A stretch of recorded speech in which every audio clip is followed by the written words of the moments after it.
ਹਾਂਜੀ ਭਾਜੀ, ਮੈਂ ਕੁਐਸਚਨ ਪੁੱਛਣਾ ਸੀ ਭਾਜੀ ਤੋਂ। ਮੈਂ ਯੂਐਸਏ ਸਿਟੀਜ਼ਨ ਆ ਤੇ ਮੇਰੀ ਵਾਈਫ ਹੈਗੀ ਆ ਜੀ ਗ੍ਰੀਨ ਕਾਰਡ ਤੇ ਮੇਰਾ ਬੱਚਾ ਹੋਇਆ 4.5 ਸਾਲ ਦਾ IR2 ਕੈਟਾਗਰੀ ਤੋਂ ਇੰਡੀਆ ਤੋਂ ਜੀ। ਉਹ ਸਿਟੀਜ਼ਨ ਦਾ ਪੁੱਛਣਾ ਸੀ ਭਾਜੀ, ਕੀ ਪ੍ਰੋਸੈਸ ਹੈ ਜੀ ਉਹਨਾਂ ਦਾ? ਮੇਰੇ ਨਾਲ ਹੋ ਜਾਊਗਾ ਕਿ ਜਦੋਂ ਮੇਰੀ ਵਾਈਫ ਹੋਈ ਉਸ ਤੋਂ ਬਾਅਦ ਹੋਊਗਾ ਜੀ? ਤੁਸੀਂ ਗ੍ਰੀਨ ਕਾਰਡ ਹੋਲਡਰ ਆ, ਵਾਈਫ ਦਾ ਤੁਸੀਂ ਫਾਈਲ ਕੀਤਾ? ਨਹੀਂ, ਇਹ ਸਿਟੀਜ਼ਨ ਆ, ਵਾਈਫ ਗ੍ਰੀਨ ਕਾਰਡ। ਮੈਂ ਸਿਟੀਜ਼ਨ ਆ ਜੀ ਤੇ ਮੇਰੀ ਵਾਈਫ ਗ੍ਰੀਨ ਕਾਰਡ ਆ ਜੀ। ਤੇ ਸਵਾਲ ਕੀ ਹੈ? ਬੱਚਾ ਐਡਮਿਸ਼ਨ ਕੀਤੀ ਸੀ ਆਪਦੇ ਬੱਚੇ ਦੀ। ਤੇ ਬੱਚਾ ਮੇਰਾ IR2 ਕੈਟਾਗਰੀ ਚ ਆਇਆ ਜੀ ਇੰਡੀਆ ਤੋਂ, 4.5 ਸਾਲ ਉਹਦੀ ਉਮਰ ਆਈ ਤੇ ਸਿਟੀਜ਼ਨ ਦਾ ਪੁੱਛਣਾ ਸੀ ਮੇਰੇ ਨਾਲ ਹੋ ਜਾਊਗਾ ਕਿ ਜਦੋਂ ਮੇਰੀ ਵਾਈਫ ਹੋਈ ਉਸ ਤੋਂ ਬਾਅਦ ਹੋਊਗਾ ਸਿਟੀਜ਼ਨ? ਨਹੀਂ ਭਾਜੀ, ਇਹਦੇ ਵਿੱਚ ਨਾ ਜਦੋਂ ਜਵਾਕ ਗ੍ਰੀਨ ਕਾਰਡ ਹੋਵੇ ਅਮਰੀਕਾ ਦੇ ਵਿੱਚ, ਰਾਈਟ, ਆਲਰੇਡੀ ਗ੍ਰੀਨ ਕਾਰਡ ਹੈਗਾ, ਫਿਰ ਜਿਹੜਾ ਪੇਰੈਂਟ ਨੈਚੁਰਲਾਈਜ਼ ਕਰਦਾ। ਤੁਸੀਂ ਤਾਂ ਪਹਿਲਾਂ ਹੀ ਮੇਰੇ ਖਿਆਲ ਬਣ ਗਏ ਸੀਗੇ ਹਨਾ ਬੱਚੇ ਦੇ, ਜਵਾਕ ਦੇ? ਹਾਂਜੀ, ਮੈਂ ਪਹਿਲਾਂ ਹੋ ਗਿਆ ਸੀ। ਨਹੀਂ, ਬੱਚੇ ਜਨਮ ਤੋਂ ਪਹਿਲਾਂ ਹੋਏ ਆ ਜਾਂ ਬੱਚੇ ਦੇ ਜਨਮ ਤੋਂ ਬਾਅਦ? ਮੈਂ ਬੱਚੇ ਦੇ ਜਨਮ ਤੋਂ ਬਾਅਦ ਚ ਆਇਆ ਭਾਈ। ਬੱਚੇ ਦੇ ਜਨਮ ਤੋਂ ਬਾਅਦ ਚ ਆਇਆ। ਜਿਹੜਾ ਤੁਸੀਂ 2-3 ਸਵਾਲ ਪੁੱਛਿਆ, ਜਿਹੜਾ ਬੰਦਾ ਸਿਟੀਜ਼ਨ ਆ ਨਾ, ਜੇ ਸਿਟੀਜ਼ਨ ਦਾ ਜਵਾਕ ਕਿਤੇ ਵੀ ਪੈਦਾ ਹੁੰਦਾ, ਉਹ ਸਿਟੀਜ਼ਨਸ਼ਿਪ ਲੈ ਸਕਦਾ ਸਿੱਧਾ ਹੀ। ਬਰਥ ਜਿਹੜਾ US ਸਿਟੀਜ਼ਨ, ਜੇ ਤਾਂ ਪਹਿਲਾਂ ਤੁਸੀਂ ਸਿਟੀਜ਼ਨ ਬਣੇ, ਜਵਾਕ ਬਾਅਦ ਚ ਪੈਦਾ ਹੋਇਆ, ਫਿਰ ਤਾਂ ਸਿੱਧੇ ਤੁਸੀਂ ਉਹ US ਸਿਟੀਜ਼ਨ। ਆਪਾਂ ਬੱਚੇ ਦੇ ਬਰਥ ਨਾਲ ਨਹੀਂ ਕੋਈ ਲੈਣ ਦੇਣਾ। ਬੱਚਾ ਗ੍ਰੀਨ ਕਾਰਡ ਜੇ ਹੈਗਾ, ਫਿਰ ਤੁਸੀਂ ਸਿਟੀਜ਼ਨ ਬਣੇ ਆ ਤਾਂ ਬੱਚਾ ਤੁਹਾਡੇ ਨਾਲ ਨੈਚੁਰਲਾਈਜ਼ ਕਰ ਸਕਦਾ ਵਾ। ਹੁਣ ਤੁਸੀਂ ਮੇਰੇ ਖਿਆਲ ਜੋ ਤੁਸੀਂ ਦੱਸਿਆ ਵਾ, ਤੁਸੀਂ ਪਹਿਲਾਂ ਸਿਟੀਜ਼ਨ ਬਣ ਗਏ ਆ, ਜਵਾਕ ਨੂੰ ਗ੍ਰੀਨ ਕਾਰਡ ਬਾਅਦ ਚ ਮਿਲਿਆ, ਏਦਾਂ ਹੀ ਆ ਨਾ? ਹਾਂਜੀ ਭਾਜੀ, ਹਾਂਜੀ।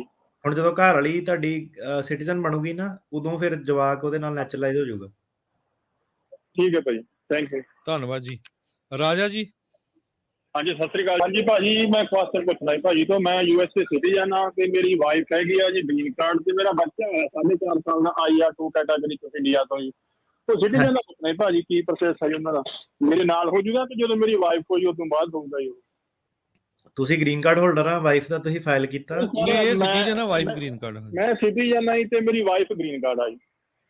ਤੇ ਸਵਾਲ ਕੀ ਹੈ? ਬੱਚਾ ਕੀਤੀ ਸੀ ਆਪਦੇ ਬੱਚੇ ਦੀ। ਤੇ ਬੱਚਾ ਮੇਰਾ IR2 ਕੈਟਾਗਰੀ ਚ ਆਇਆ ਜੀ ਇੰਡੀਆ ਤੋਂ, 4.5 ਸਾਲ ਉਹਦੀ ਉਮਰ ਆਈ ਤੇ ਸਿਟੀਜ਼ਨ ਦਾ ਪੁੱਛਣਾ ਸੀ ਮੇਰੇ ਨਾਲ ਹੋ ਜਾਊਗਾ ਕਿ ਜਦੋਂ ਮੇਰੀ ਵਾਈਫ ਹੋਈ ਉਸ ਤੋਂ ਬਾਅਦ ਹੋਊਗਾ ਸਿਟੀਜ਼ਨ? ਨਹੀਂ ਭਾਜੀ, ਇਹਦੇ ਵਿੱਚ ਨਾ ਜਦੋਂ ਜਵਾਕ ਗ੍ਰੀਨ ਕਾਰਡ ਹੋਵੇ ਅਮਰੀਕਾ ਦੇ ਵਿੱਚ, ਰਾਈਟ, ਆਲਰੇਡੀ ਗ੍ਰੀਨ ਕਾਰਡ ਹੈਗਾ, ਫਿਰ ਜਿਹੜਾ ਪੇਰੈਂਟ ਨੈਚੁਰਲਾਈਜ਼ ਕਰਦਾ।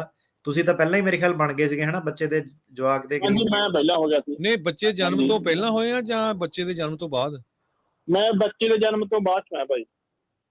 ਬੱਚੇ ਦੇ ਜਨਮ ਤੋਂ ਬਾਅਦ ਚ ਆਇਆ।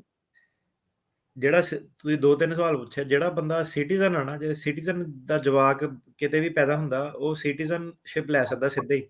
ਬਰਥ ਜਿਹੜਾ US ਸਿਟੀਜ਼ਨ, ਜੇ ਤਾਂ ਪਹਿਲਾਂ ਤੁਸੀਂ ਸਿਟੀਜ਼ਨ ਬਣੇ, ਜਵਾਕ ਬਾਅਦ ਚ ਪੈਦਾ ਹੋਇਆ, ਫਿਰ ਤਾਂ ਸਿੱਧੇ ਤੁਸੀਂ ਉਹ US ਸਿਟੀਜ਼ਨ। ਆਪਾਂ ਬੱਚੇ ਦੇ ਬਰਥ ਨਾਲ ਨਹੀਂ ਕੋਈ ਲੈਣ ਦੇਣਾ। ਬੱਚਾ ਗ੍ਰੀਨ ਕਾਰਡ ਜੇ ਹੈਗਾ, ਫਿਰ ਤੁਸੀਂ ਸਿਟੀਜ਼ਨ ਬਣੇ ਆ ਤਾਂ ਬੱਚਾ ਤੁਹਾਡੇ ਨਾਲ ਨੈਚੁਰਲਾਈਜ਼ ਕਰ ਸਕਦਾ ਵਾ।